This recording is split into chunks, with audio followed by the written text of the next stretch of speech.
একটি কবিতা লেখার চেষ্টা করেছি। কবিতাটি হয়তো কিছুটা কাব্যিক, কিছুটা গল্প নির্ভর এবং কবিতাটা একটু বড়। আপনারা ধৈর্য নিয়ে আশা করি শেষটা শুনবেন। প্রাথমিকভাবে কবিতাটা নাম রেখেছিলাম অনন্ত অপেক্ষা। তো শুরু করছি আজকের কবিতা অনন্ত অপেক্ষা।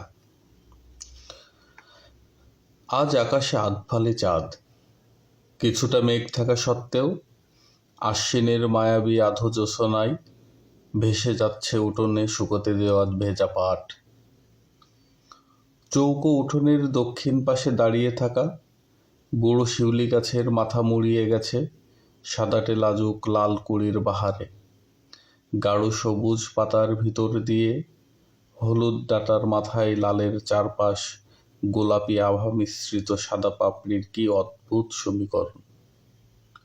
মাঝে মাঝে হুড় হুড় করে আসা বাতাসে শিউলি আর পাটের মাখামাখি সৌরভে জড়িয়ে যাচ্ছে অশান্ত প্রাণ। উত্তর পাশের দক্ষিণ দুয়ারি বড় ঘরের দোর খুলে বারান্দায় খালি পোটেই নিশ্চুপ বসে আছে বাড়ির বড় বউঠান। সারাদিন কি জানি কি ভেবে চলে। বিয়ের ঠিক 2 মাসের মাথায় যুদ্ধে গিয়ে দাদাভাই আর বাড়ি ফিরে আসেনি। সেই থেকে বউঠান রয়ে গেছে, কোথাও যায়নি।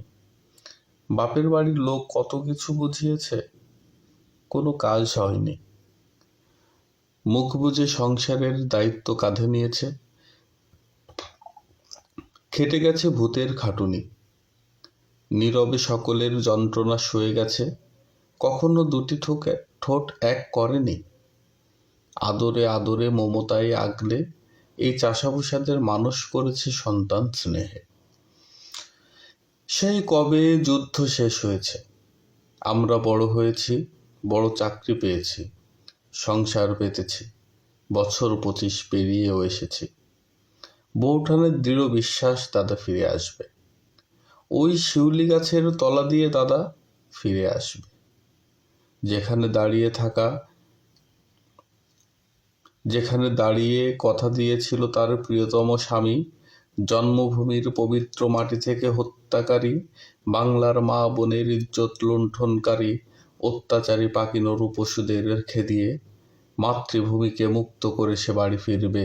পশুদের সেই কবেই ঠাঁই হয়েছে আস্থা পুড়ে। কয়েকটা চুলের রং সাদা হয়েছে,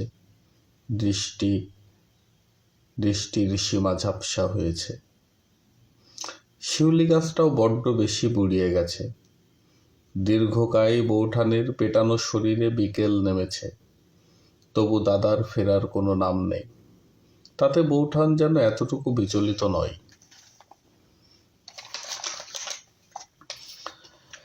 হিমালয় বিশ্বাসে অটল থেকে জগৎ যুদ্ধে কেটে যায় বউঠানের দিন রাত্রি।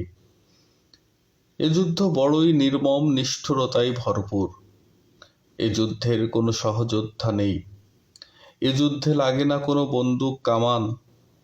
এ যুদ্ধ নিজের সাথে নিজের, প্রগাঢ় বিশ্বাসের, ভালোবাসার আর দীর্ঘশ্বাসের। কুলহারা নদীর মতোই বয়ে চলে যাতনা। রাত বেশ গভীর হয়েছে। গুটি কয়েক হেকশিয়াল সগৌরবে জানান দিল নিশীথের দ্বিপ্রহর এসে গেছে। পাশেই বউঠানের পছন্দ করে ঘরে নিয়ে আসা 2 সন্তানের জননী ঘুমিয়ে আছে। শেষ শরতের হালকা শিশির ভেজা বাতাস শীতের আগমনীর বার্তা জানিয়ে দিচ্ছে। আস্তে করে জানালা বন্ধ করার আগে চন্দ্রমুখী বউঠানের শান্ত মুখের দিকে আরেকবার তাকালাম। আকাশের মেঘ খানিকটা কেটে গেছে, আরো বেগবান হয়েছে আধো চাঁদের আলো।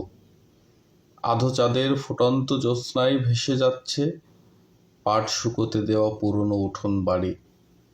মায়াবী জ্যোৎস্নায় সাদা শাড়িতে হলুদ ফোঁটা শিউলি রঙা সাদা মুখের মায়ের মতো বউঠানকে কি অদ্ভুত সুন্দর মমতাময়ী লাগছে।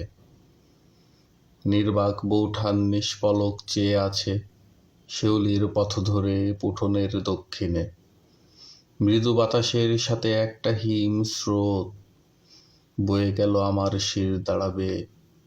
নিস্তব্ধ নিশুতি রাতে শুনতে পেলাম শুধু দীর্ঘকায় এক দীর্ঘশ্বাসের পতনের শব্দ। অজান্তেই চোখ দুটো ছলছল করে উঠল। আমি আস্তে করে জানালা বন্ধ করে দিলাম। শুভরাত্রি। সকলকে ধন্যবাদ।